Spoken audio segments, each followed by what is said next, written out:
প্রিয় সপ্তম শ্রেণীর শিক্ষার্থীরা, ৩৯ পৃষ্ঠার বীজগাণিতিক রাশির গুণ দেখব আজকে।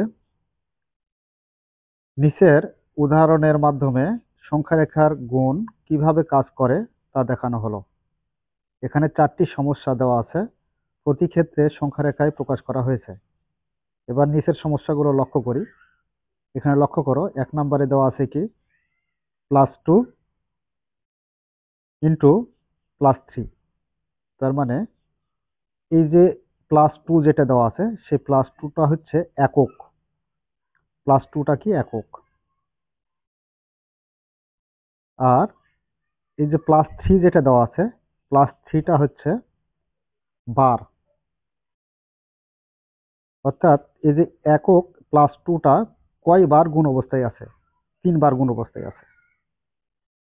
তার মানে এখানে তোমাকে বুঝতে হবে যে এই +2 3 বার গুণ। তো +2 3 বার গুণ মানে কি? 3 বার যোগ করলে আমরা পেয়ে যাব এর অবস্থান।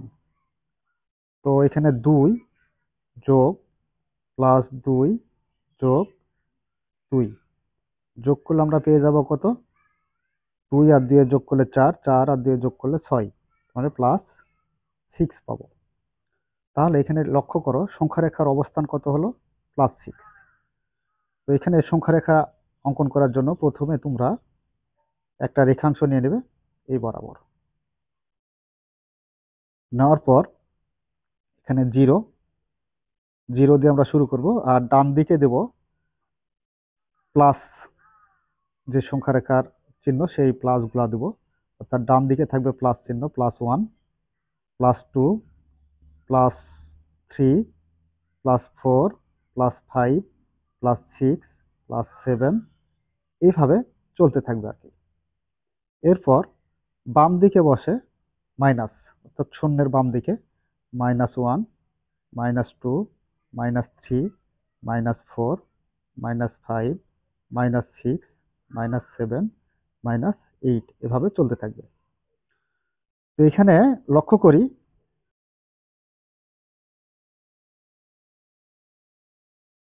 আমাদের যে এই যে +2 যেটা ছিল, +2টা কয়বার গুণ অবস্থায় আছে? 3 বার গুণ অবস্থায় আছে। তার মানে যেহেতু এটা আমাদের সংখ্যারেখার অবস্থান হয়েছে +6, সেই ক্ষেত্রে এখান থেকে দেখো 0 থেকে আমরা দুইটা ঘরে একটা একক, যেমন এখানে +1 আর +2, এই দুইটা মিলে একটা একক। এখানে একবার, তার মানে এইভাবে কয়বার যাবে? 3 বার যাবে। তো এখানে দেখো আবার 2 ঘর মিলে 1, তার মানে কয়বার হলো? 2 বার। আবার এখান থেকে আবার 2 ঘর মিলে একবার, 3 বার। তার মানে আমরা এই 3 বার পেয়ে গেলাম। তো দেখো এখান থেকে এই যে এই জায়গাতে হচ্ছে +6 এর অবস্থান। তার মানে সংখ্যারেখায় আমাদের দাঁড়ালো কত? +6। এর পরবর্তীতে আমরা লক্ষ্য করি যে সংখ্যারেখার গুণফলের অবস্থান +6। এক্ষেত্রে গুণফলের গতিপথ সংখ্যারেখার ডান দিকে দেখানো হয়েছে। +2 গুণ +3, তার মানে +2 কয়বার গুণ অবস্থায় ছিল?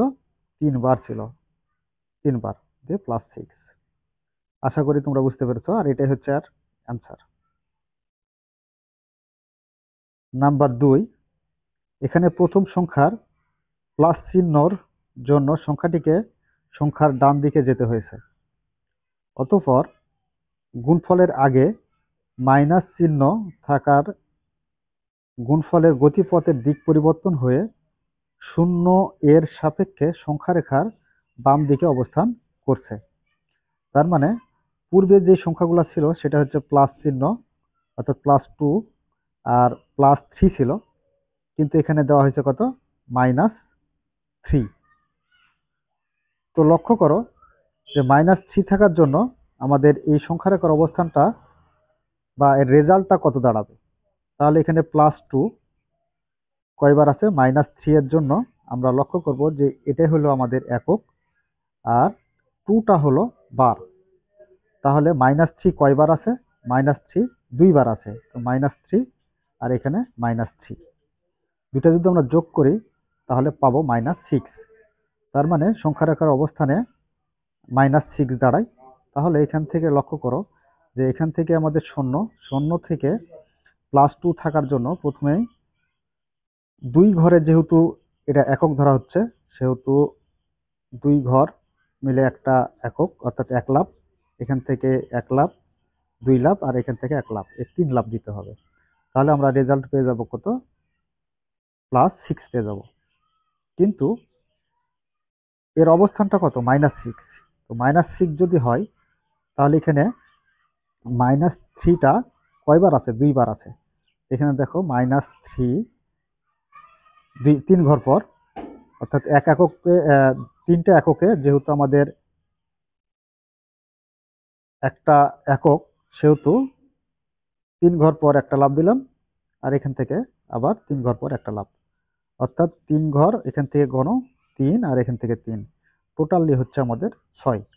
তো সেহেতু এখানে -6, এখানে দেখো -6। আচ্ছা, আমরা দেখতে পাচ্ছি যে সংখ্যা রেখার গুণফলের অবস্থান -6, এখানে +2 ইন্টু -3। তো আমরা এই -3টা কয়বার পাবো? 2 বার। -3 আর -3 যোগ করলে আমরা পাবো -6। 3 নাম্বারে কি আছে দেখো? -2 আর +3, সংখ্যা রেখার অবস্থান -6 হবে, কারণ -2 দ্বারা -3 কে যখন গুণ করবে তখন -6। কিন্তু এখানে সংখ্যার মাইনাস চিহ্নর জন্য সংখ্যাটিকে সংখ্যা রেখার বাম দিকে বসানো হয়েছে। তার মানে শুরুতে আছে কি? -2। তার জন্য এখানে 0 থেকে আমরা 2 ঘর পর পর, যেহেতু 2 ঘরে 1 একক, এটা হচ্ছে একটা একক, তার মানে এখানে কয়বার আছে? 3 বার আছে। তাই এখান থেকে 1 লাফ, এখান থেকে 1 লাফ, 2 লাফ, আর এখান থেকে 1 লাফ, 3 লাফ। 3 লাফ দিলে পরে আমরা পেয়ে যাবো এর মাপ হচ্ছে কত? -6। এরপর আমরা 4 নাম্বারটা দেখব। 4 নাম্বার, 4 নাম্বারে আছে -2 আর -3। তো এখানে লক্ষ্য করি যে -2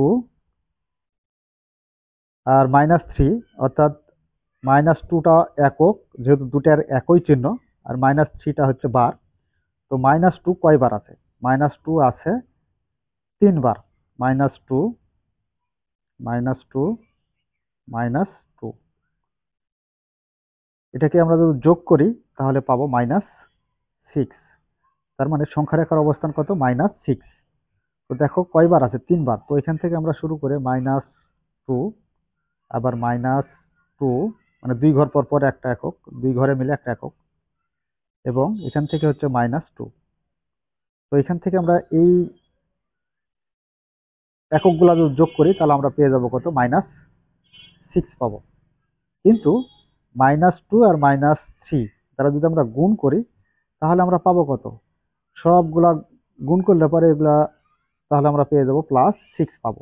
তো +6 যদি পাই, এর অবস্থানটা কত হচ্ছে? +6।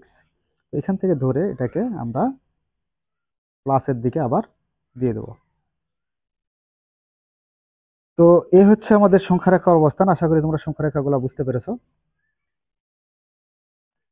এবার লক্ষ্য করি পরবর্তী পৃষ্ঠায়। পূর্বের আলোচনা থেকে আমরা নিচের সিদ্ধান্তে পৌঁছাতে পারি। যেমন এখানে দেওয়া আছে 1 নম্বরে +1 আর +1 গুণ করলে আমরা পেয়ে যাব +1। +1 আর -1 গুণ করলে পাবো কত? প্লাসে মাইনাসে -1। -1 আর +1 গুণ করলে আমরা পাবো কত? -1। -1 আর -1 গুণ করলে আমরা পাবো কি? +1। এখানে একটা বিষয় লক্ষ্য করি যে একই চিহ্নযুক্ত দুটি রাশির গুণফল প্লাস চিহ্নযুক্ত হবে। তার মানে যদি কোনো চিহ্নের রাশি সবগুলাই যদি প্লাস থাকে, তাহলে এটা সমান আমাদের কি পাবো? প্লাস পাবো। আবার বিপরীত চিহ্নযুক্ত রাশির গুণফল মাইনাস চিহ্নযুক্ত হবে। তার মানে এখানে যদি আমি একই চিহ্ন বলা হয়েছে, তো মাইনাস আবার মাইনাস সমান কি পাবো? প্লাস পাবো। কিন্তু চিহ্ন যদি বিপরীত হয়, অর্থাৎ একটা যদি মাইনাস আর একটা যদি প্লাস হয়, সেক্ষেত্রে কত পাবো? সেক্ষেত্রে আমরা পাবো প্লাসে মাইনাসে মাইনাস। আবার যদি একটা প্লাস হয় আর একটা মাইনাস হয়, তাহলে কত পাবো? তাহলেও আমরা পেয়ে যাব মাইনাস। তার মানে দুইটা যদি একই রকম চিহ্ন হয় তাহলে প্লাস চিহ্ন হবে, দুইটা একই রকম চিহ্ন হলে প্লাস। আর দুইটা বিপরীত, মানে একটা মাইনাস আর একটা প্লাস যদি হয়, তাহলে পাবো মাইনাস। একটা প্লাস আর একটা মাইনাস, মানে বিপরীত চিহ্ন যুক্ত হলে আমরা পেয়ে যাব মাইনাস। আশা করি তোমরা বুঝতে পেরেছো। তো প্রিয় শিক্ষার্থীরা, আজকে আমাদের এতটুকুই। আগামী পর্বে আমরা কর্মপত্র 1 বাগান তৈরির পরিকল্পনা শিখব। তো এই বলে আজকের মতো ক্লাস এখানে শেষ করছি। ধন্যবাদ সবাইকে।